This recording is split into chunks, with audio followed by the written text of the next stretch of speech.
os abusos e sofrimentos infligidos às gerações mais velhas. Só neste ano, 196 denúncias de violência contra a pessoa idosa foram registradas pelo Conselho Municipal da Pessoa Idosa em João Pessoa.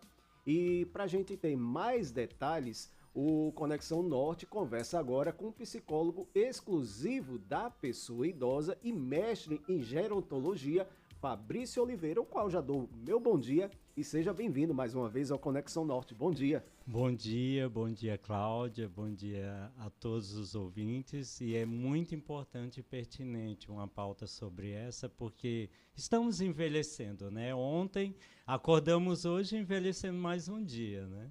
É verdade. E, na verdade, a gente lembra muito da violência física, mas tem vários tipos de violência contra os idosos, né, Fabrício? Isso, a violência a mais assim, caracterizada é a psicológica, né? E acontece mais dentro da casa da pessoa. Eu lembro da minha mãe, ela falava: Fabrício, não vá para a porta que tem um velho do saco. Então você cresce, depois de criança, com medo de idoso, né? O velho do saco, o papa-figo. Então a sociedade já tem esses estereótipos ruins. A Branca de Neve é morta por uma senhora bruxa velha, né? Então, eles criam esses estereótipos que o velho vai te fazer mal, que o velho não presta, que o velho é ruim. E quem paga somos nós que vamos envelhecendo, né? E essa categoria jovem vão nos massacrando. Ah, você é velho, isso é velho. Então, dentro de casa, eu sempre falo em palestras, em cursos: mãe, isso não, isso é de velho. Cuidado com o que você fala. Você está brincando, mas o sentimento da pessoa que está escutando, não é brincadeira. Então ela começa a se sentir inútil, né? Descartável. Ah, minha filha fala que eu sou velho, eu não posso fazer isso que eu sou velho.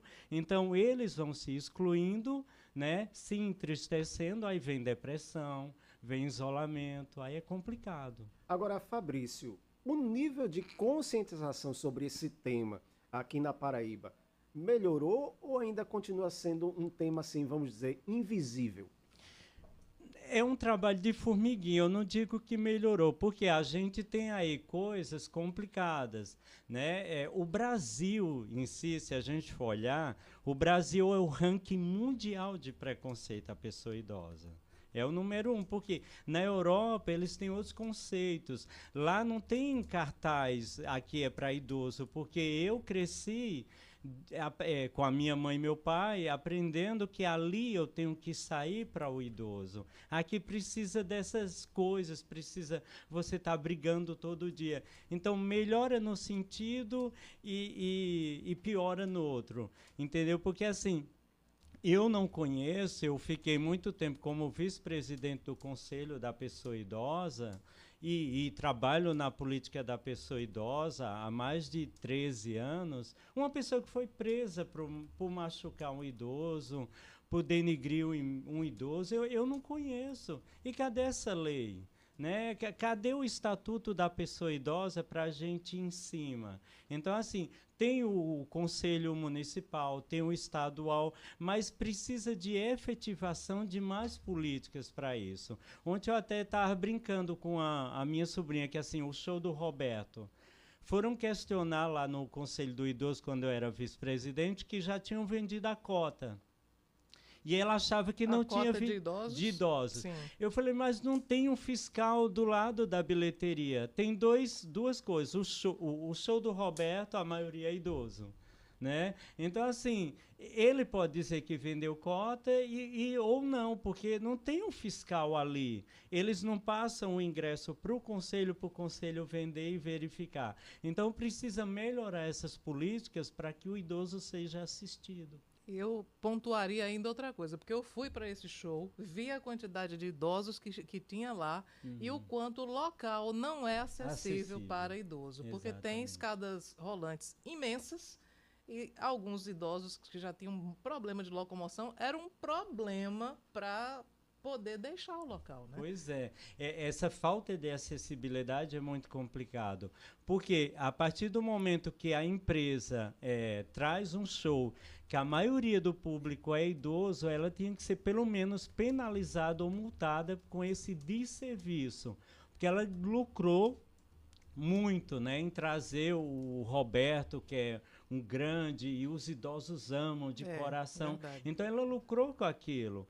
Vai saber se ela vendeu ou não a cota. E o ingresso estava né? caríssimo, né? Estava caríssimo. Então, assim, a gente já vendeu a cota, mas me prove isso. É igual o ônibus. Você vai para a rodoviária, o meu trabalho, eu sou psicólogo da pessoa idosa home care, eu vou na casa do idoso.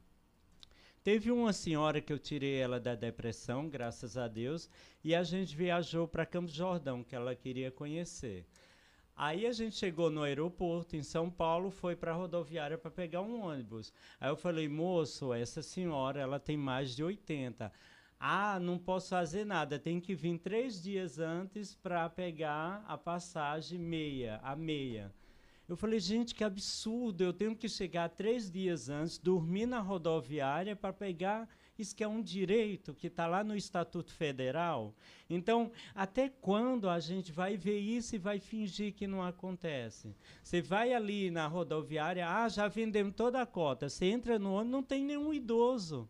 Então, precisa de efetivação mais na questão de fiscalizar, de cobrar, de pôr a mão no bolso desses empresários, para que eles entendam que a pessoa idosa é o futuro. Daqui a pouco a gente tem mais idosos em João Pessoa do que jovem. E como eles vão dar essa demanda, dar conta disso? Porque os jovens de hoje vão brigar, vão em cima deles. Os de ontem são esses que vão lá, não tem mascota, vão embora para casa. Mas eu acredito que essa geração que está vindo e está envelhecendo, ela vai brigar, ela vai em cima. Eu tenho certeza. E eles vão ter que se readaptar para dar essa assistência. Agora, Fabrício, se a gente tivesse que enumerar quais as violências mais comuns que os idosos sofrem, qual seria o top número 1? O top número 1 é a psicológica, né? Porque a violência psicológica fica daquela coisa, não é bater, é você falar. Porque às vezes o cuidador informal, que é aquele parente que ficou cuidando do pai e não casou e ficou lá, ele não tem conhecimento, capacitação como tratar um idoso. Nós profissionais sabemos que a demência, ela ataca a audição. Então o idoso não escuta, aí ele grita com o idoso, só que ele grita sério, aí acha que está brigando, aí o idoso acha que está sendo acuado, ele está brigando, mas não é a audição que a demência provoca. Então, as pessoas que têm idoso em casa, elas não se capacitam. Então, seria a primeira a psicológica e a segunda a financeira. Né? A financeira é gritante, gritante. Os idosos são... vimos agora, né, esse processo do INSS. Então, assim, tratam-se os idosos como seres que não questiona, que não briga, que não tem voz. Reféns. Como reféns. Que está ali em casa porque ele não tem alternativa de fugir. E aí, o que acontece muitas vezes é que os parentes, eles fazem empréstimo consignado, eles ficam com o cartão da aposentadoria do idoso, e o idoso pode fazer o quê? Né? Exatamente. E tem idoso que vai lá no INSS acuado com o neto em cima dele, né, e forçando ele. Graças a Deus, né, criaram uma lei que tem uma margem de empréstimo, senão o idoso ia receber R$1. O resto era tudo de empréstimo para parente, para filhos, para netos, que eu acho errado. Uma coisa que eu achei boa de dar o 10º em junho e julho, eu gostei. Porque no Natal eles não têm dinheiro para encher os netos e filhos de presente. Entendeu? Em junho e julho, né, que eu acho que é maio e junho, né? Aí eles gastam com alguma coisa. É maio e junho, exatamente. Isso, entendeu? Eu achei legal isso, porque no Natal eles não compravam nenhuma roupinha para eles. Era tudo presente para aquela renca de neto, o 10º dele que ele recebia todo dezembro, né? Agora não tem mais, é em maio e junho e pronto. Aí ele compra alguma coisa e no Natal ninguém perturba ele. Fabrício, eu acho uma situação extremamente triste isso do idoso ser explorado, né, pela família. Porque ele sabe que ele está sendo explorado, ele sabe que ele está sofrendo uma violência, mas como ele não tem condições, muitas vezes, de se manter só, ele precisa estar, né? Ou até culturalmente ele acha que precisa estar junto daquela família, ele vai fazer o quê? Ele liga para a polícia, ele denuncia, porque, de toda forma, ele terá que estar ali. Isso. Né? A gente tem a delegacia do idoso, né? E a gente tem um conselho municipal do idoso que a gente aceita as denúncias, né? Que a gente recebe, que o pessoal lá, eu não estou mais, né? Eu saí o ano passado. Mas o conselho do idoso, ele recebe denúncia, encaminha para o CRAS, é feita uma visita, né? Então, assim, ele pode fazer denúncia anônima, que aí toda a equipe pode verificar. Lá tem assistente social, tem advogada, tem psicólogos, então ele tem toda uma assistência. Quando falou aqui das denúncias, né, a gente teve o ano passado 237 denúncias, né, de violência à pessoa idosa.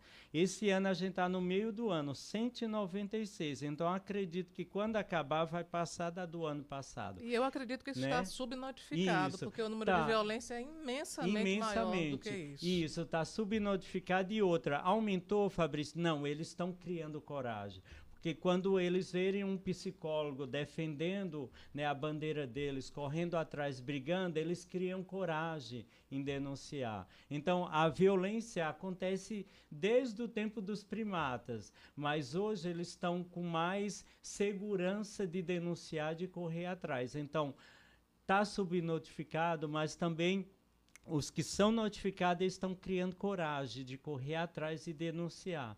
E eu dou o maior apoio, façam isso, porque você trabalhou a vida inteira, agora é hora de você, né, curtir esse dinheirinho, curtir sua vida, passear. Então, assim, graças a Deus, os meus pacientes, eles são super maduros nesse sentido.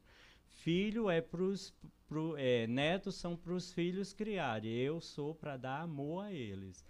Então tem muito isso. Além dessas violências, tem a estrutural, que coloca os filhos na casa do idoso, né? E vão passear, vão se divertir, e fica lá o idoso com os netos como se fossem babás, né? E aí também tem a questão dos idosos que não têm mais autonomia, que ficam em casa da maneira como a família queira tratar.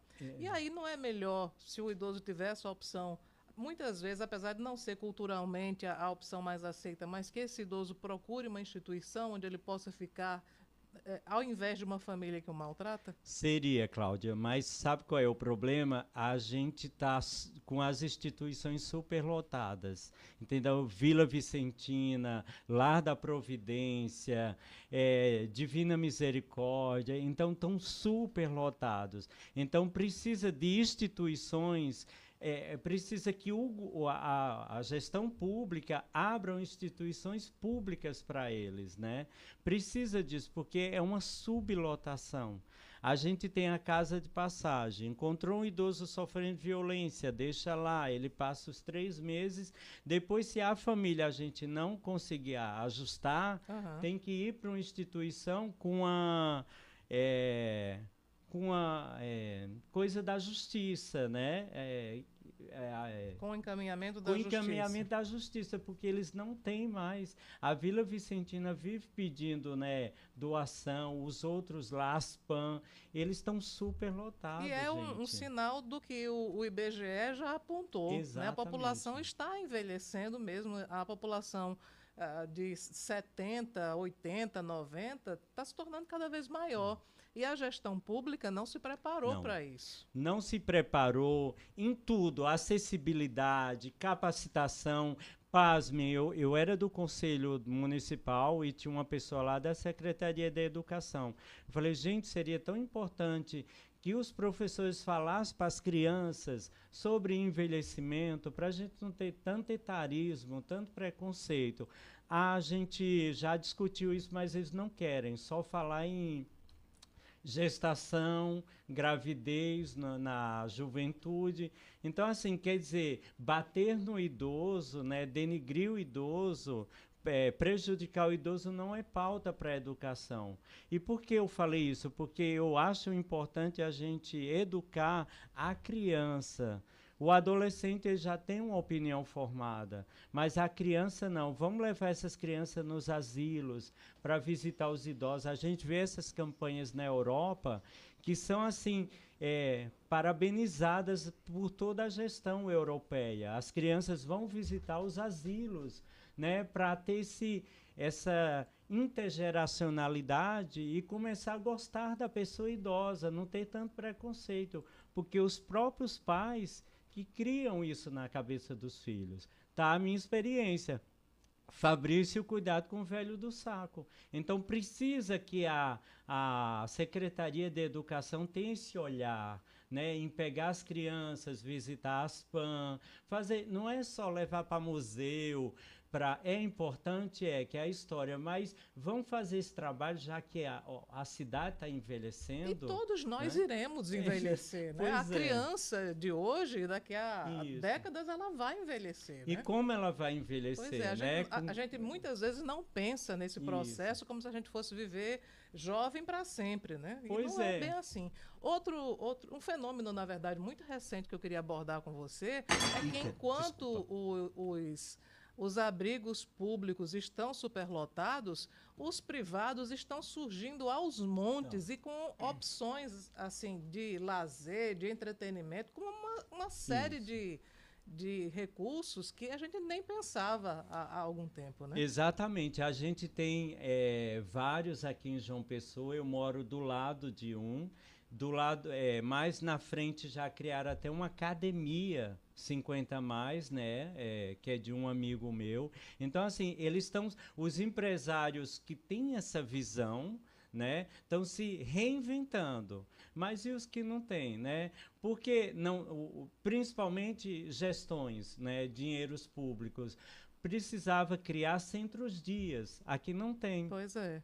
Né? Onde o idoso pudesse passar o dia, ter atividades. Exatamente, é o que está bombando São Paulo, Rio, há muitos anos. Como eu dou palestra em muitos lugares no Brasil, eu fico assim espantado com que lá no Sul já é velho o centro-dia. E aqui não tem um. Pega um galpão desse, reforma, põe lá uma equipe multidisciplinar e passa o dia com esses idosos trabalhando. A gente tem aquele no altiplano, né? Aquele centro de referência da pessoa idosa. Mas é um canto longe, não tem muito acesso de ônibus, entendeu? Era importante fazer uns trabalhos por aqui no centro, porque o SESC faz, há muito tempo, mas não é todo mundo que tem acesso, porque eles têm uma cota de cadastramento. Então, precisa ter esses espaços. Tem gente, eu não quero ir no SESC porque eu não gosto. Então, a gente precisa de oportunidades para essas pessoas idosas envelhecer com qualidade de vida, né? Que é o direito delas. E com entretenimento também, né? Ocupando tempo, exercitando estimulação a mente. De memória, né? Física. E isso é políticas públicas, porque imagina quanto gestor gasta com o idoso no hospital, porque ele não fez atividade física, ele ficou senil, ele ficou, né, ele passou o dia inteiro deitado. Pois é, então em vez deles gastarem com o idoso no hospital, faz esses trabalhos de terapia ocupacional. Terapia ocupacional, né? Isso é qualidade de vida, né? Isso é prevenção. Lá na Europa, também. Né? Já fazem isso, aqui não. É muito triste. Fabrício, infelizmente nosso tempo está esgotado. Eu queria agradecer muito pela sua presença e por nos mostrar também essas alternativas, né, frente a esse mal terrível que é a violência contra o idoso. O idoso tem que ser respeitado como todo ser humano e é uma fase em que há muito a ser explorado, né? Precisa ter mais respeito. Muito respeito, cuidar do idoso dentro de casa. A gente sabe que agora, dia 24, é o Dia Mundial de Conscientização e Queda em Idoso, constituído pela OMS. Então, a gente precisa ter esse cuidado. Eu estou com o idoso em casa, então eu vou correr atrás de informações de como cuidar dele, já que eu não sou um cuidador capacitado, porque às vezes tem detalhe que você pode prejudicar a pessoa idosa sem saber, entendeu? Então, obrigado pela pauta, obrigado pela a abertura, né? E precisamos mais, né? Trazer, né, esse público para eles que conscientize, né? De melhorar a qualidade de vida da gente que está envelhecendo, né? Quem vai cuidar de nós amanhã? 11 horas e 26 minutos. Obrigado, Fabrício, mais uma vez.